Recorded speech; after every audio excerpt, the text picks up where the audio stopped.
Good morning. Welcome to Coffee and Resales. My name is Ryan. I get stuff from yard sales, garage sales, thrift stores, uh, white markets, black markets, gray markets, maybe not black markets, and try to make a few extra bucks online. Today, just a couple sales. Sales have been really slow for the past couple weeks. I think I'm almost averaging less than a sale a day right now, but there's only kind of one way to fix that. And so I'm going to discuss that a little bit. And jump on to how I am solving the solution, getting the problem solved. So that's what I'm trying to do here. And so got a bunch of stuff listed or ready to list and 2 sales. And then we'll get busy. So that's what's up. All right, sales. Nothing exciting. This is, as I've said before, kind of bread and butter stuff. Let's see what the prices are on these. First up, and I was a little surprised this didn't go for a little bit more, and I wonder if I couldn't have gotten as much for it, like just cash locally. But Steve Bartkowski intercepted. This was the Falcons quarterback in the 80s. And this is signed. It only went for $11, which is kind of understandable. Couple of reasons something like this may not go for a lot. One, a lot of these are actually types of this stuff is actually signed. Bartkowski is a well-regarded quarterback in the state of Georgia for the Atlanta Falcons. But outside of that, he doesn't really have a whole lot of major popularity. And so he may have written this book, and he may have signed actually a whole lot of the copies of the local book signings and that sort of stuff. And you're going to find that with this type of athlete is that they'll write a small autobiography and sign most of the copies because they're the one going around distributing them. So this one, $11. And I didn't list it on Facebook Marketplace locally, and I wonder if I should have, because I may have been able to get $10 for it just at cash. So instead of $11 on eBay. So something to think about when you run across stuff like this. If it's a local celebrity in your state, Facebook Marketplace may be the way to go, and for cash, and you may be able to get as much, maybe even a little bit more than you would on eBay. So something to think about. All right, next up. Religion, of course. Almost have to see every time I do one of these I sell something religious. It's a niche I'm in.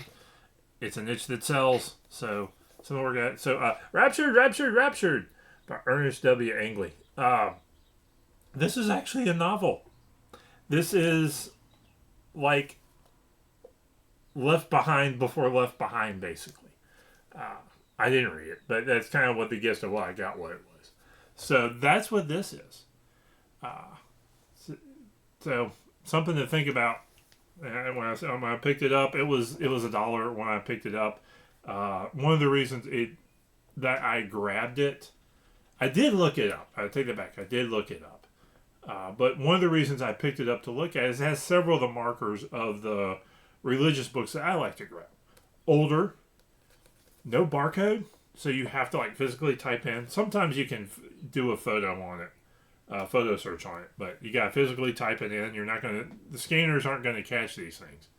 And so something to think about when you're looking at religious books. If it was 50 cents or less, I might have just grabbed it because you can lock this type of stuff up sometimes too. So anyway, and that's the 2 sales I had on eBay. Now on Facebook, what I did a couple days ago was I've got this big old box of sort of 1970s, 1980s toys, but none of it's high dollar stuff. This is all $1 to $3 to $5 stuff you can't really flip on eBay for a significant profit unless you lot it up. But what I did first is I'm in a couple of niche groups on Facebook that are collector niche groups, and I post a lot of stuff on those. Sometimes it sells, sometimes it doesn't. It's usually timing related, not actually demand related, which is real interesting. You just have to kind of get lucky a little bit that you when you put it and it's at the top and the right guy sees it who wants your stuff. That's kind of how that one goes.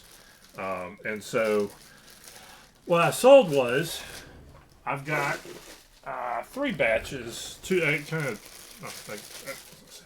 a couple batches. One is if you look at these guys, some of these guys are Fisher Price adventure people. That they're about GI Joe size. They came out before GI Joes. $1 to $3 figs mostly. There's actually some rare ones. Hi Kevin from Lakeland, Florida. Good morning. So be on the lookout for these guys. Pay about 50 cents a piece for them. Maybe unless they're space guys. Space guy adventure people. There's a couple aliens that go pretty high.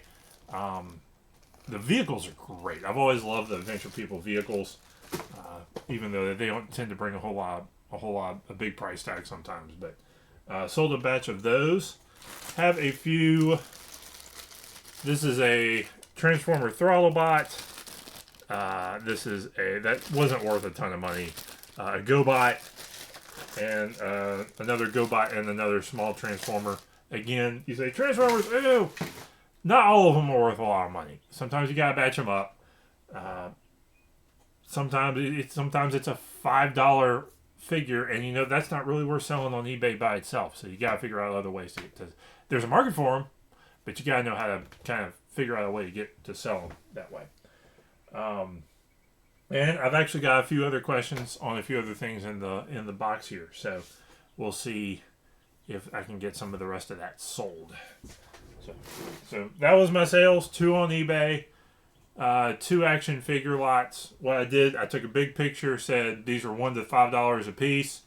People will say, I want this one, this one, this one, this one. And you can't really do that on eBay. And looks like I made a few extra bucks that way. So there's that. All right. Now, on to the discussion we were having. I was talking about earlier. Sales are down. What do you do when sales are down? Well, there's 2 things you can do. Well, there's really only one thing you can do. One, you can go through all your stuff and tweak things here and there and adjust your prices and all that sort of stuff. But and work on the little bitty niggling details on eBay. And some people kind of advise that. You can do that, and it works a little bit. But there's only 2 things that eBay likes. New listings and sales. You want to get your algorithm, you want to work that algorithm on eBay, you got to get, and particularly a new listing that sells. That's what eBay likes. That's what eBay likes more than anything else. Some folks like the whole delist, relist theory.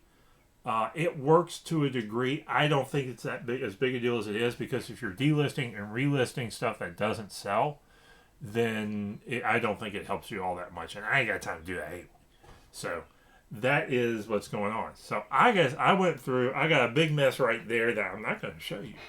Now I dug through and pulled out death pile stuff and tried to get a few things listed. And I got a bunch of photos taken, and I'm working on doing a bunch of listings just to try to get some of this stuff moved.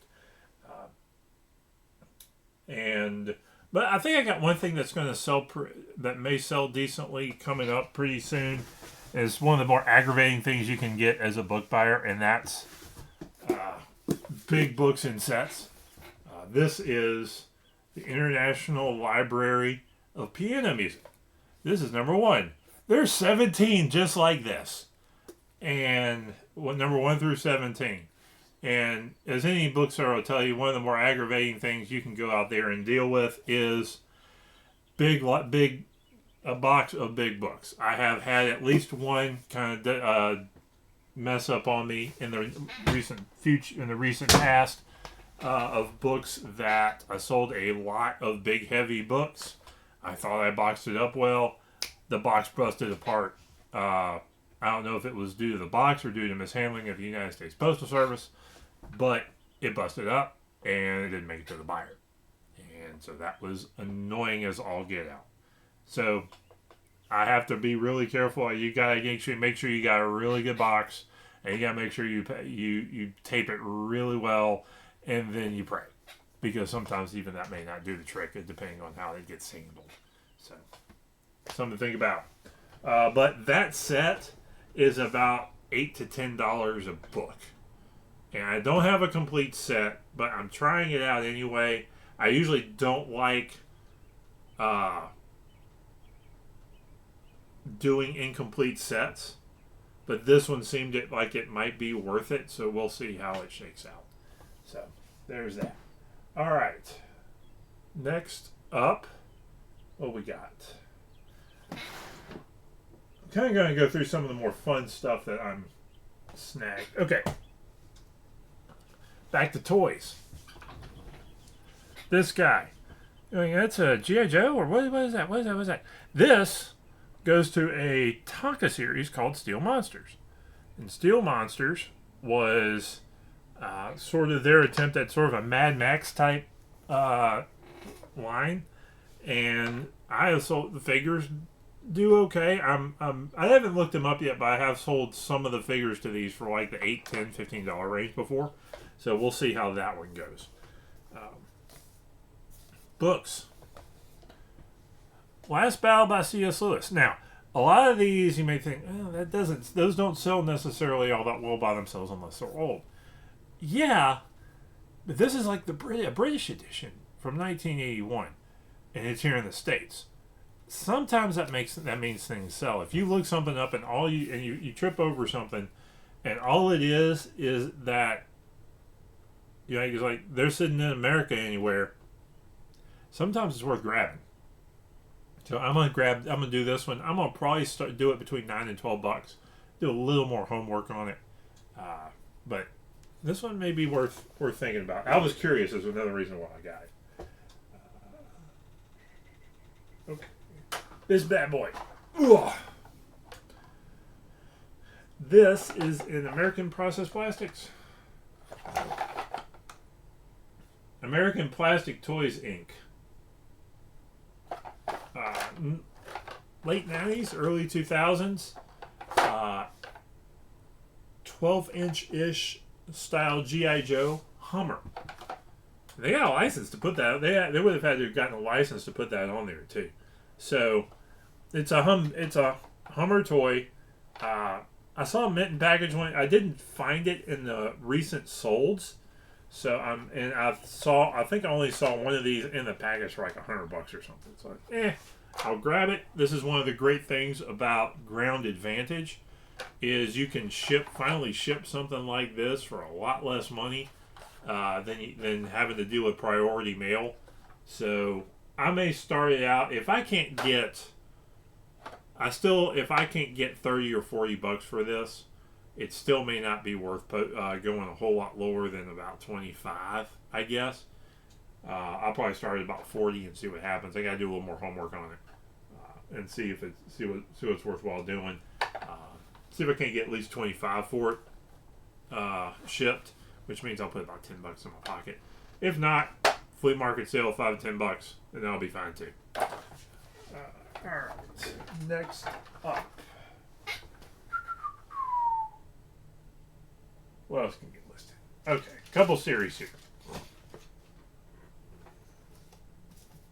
All right. This one, another old religious book, D.L. Moody, The Overcoming Life. I think I got this one up for $10, $12. This is sort of a unique copy. It's a little bit older. I don't know how old it is. There's no good publication date on it. I'm thinking 60s to 70s. That book is pretty common out there, but the book does sell. So we'll see how that shakes out. Next up, this is a Childhood of Famous Americans paperbacks. I really like finding the older hardcovers of these. Those do really well, but these tend to do okay at around $3 a piece. So if you come across a stack of them, if you regularly see them at your at your local thrift store. They may be worth grabbing, stacking up till you get 4, 5, 8, 10 of them, and putting them out there. Another set that tends to do okay is these right here. These books. These are sometimes easy to find, and a lot of times they're easy to find in groups. These are good. There you go. Great illustrated classics. This is that they got a white. Anyway, they got a white side with red lettering. These are real good to snag, and don't pay more than $1 a piece for them. But there's some of these that lotted up can go almost to, I think I got these started out at $4 a piece, and lotted up. So I like grabbing. I really like grabbing these and flipping those. I got a lot of about 8 there. I have sold lots of 20 before on eBay. That's one of those things that almost always sells within about 90 days. So grab those when you see them. Let's see. Anything else fun? Oh. I almost wish this fit. It's a Zorro hat. It doesn't fit me. Really nice condition. This is by Adobe. Alamo hats. Cornerstone. It's a Cornerlander. Not sure what that means. Decent quality. I'm probably going to try this at about 40. 30, between 30 and 40 as I'm hoping what it'll bring in between. Alamo hats doesn't seem to have a whole lot of expensive stuff on there, but this is also like there's not a lot of Zorro hats. So that's what I'm going to try with it, particularly with Halloween kind of starting, some of that's starting up a little bit, but this may be a good one to ride through there. So fun hat. I still need to get one of those flexible tape measures because I got a couple hats back there that I need to measure the inside of. Good quality hats, but you gotta describe them properly and you gotta get the sizing right. And to do that, you need one of those flexible tape measures. And I haven't gotten one yet. I need to grab one and keep it here because those are handy. Next up. I think that's, and I got a bunch of other like cheaper series books. Junie B. Jones, a batch of classics. Anything else? Nothing that's going to be high dollar, but stuff that I need to get listed, stuff I need to get out the door, stuff I just need to make sure to do because one of the things that the eBay algorithm likes is regularly listing. It actually may even like if you've got like 100 things to list, rather than dump them all at once, space them out. And I think the algorithm actually prefers that than a big dump and then nothing. So something to think about while you're listing and that sort of thing. And I think that's it for today. So thanks Anything Goes and Kevin for joining me this morning. And everybody else out there, have a good day. And I'll see you next time. Oh, like, comment, subscribe. That's fun too.